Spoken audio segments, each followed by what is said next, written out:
Pamakuna sa kabataan nga nag-edad 5 hangtod 11 anyo sa Dumaguete City ug Negros Oriental Province gisugdan ni atong Biyernes. Atong kining sayran pinagi sa report ni Femery Dumabo. Bisan og dili bongga ang mga attraction sa mga vaccination center dito sa Negros Oriental, may pakulo usab ang Provincial Health Office aron lingawon ang mga bata samtang gibakunahan. Doon na sila giandam nga mga giveaway sa tanang vaccination site. Ang mga ginikanan nga wa pa sa mabakunahan, gidungan na lang og bakuna ug dunaw say alang sa magpa-booster shot.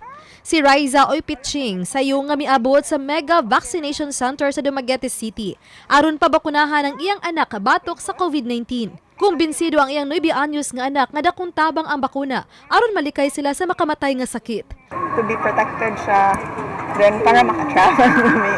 Now, when I got injected, it's painful, but when it's like this, it's not painful.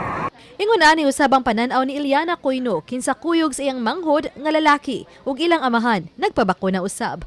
Mato sa amahang si Ace kining duha niya kamang anak na lang ang dili pa bakunado sa ilang pamilya. It kind of hurts to keep us safe from COVID. To safe mo ng vaccine. Wala ray kaso dapat mapavaksin tanan. Mato sa Provincial Health Office, nagmalampusan ang unang adlaw sa extended pediatric vaccination. Karon nag-auhag ko sa atong mga ginikanan nga 5 to 11 years old nga panian na diri kay nagsugod na tagbakuna sa 5 to 11. Target sa PHO nga mabakunahan ang mukabat sa 10,000 ka mga bata. Uban ni Rod Prado, ako si Femery Dumabok. Balitang Bisdak!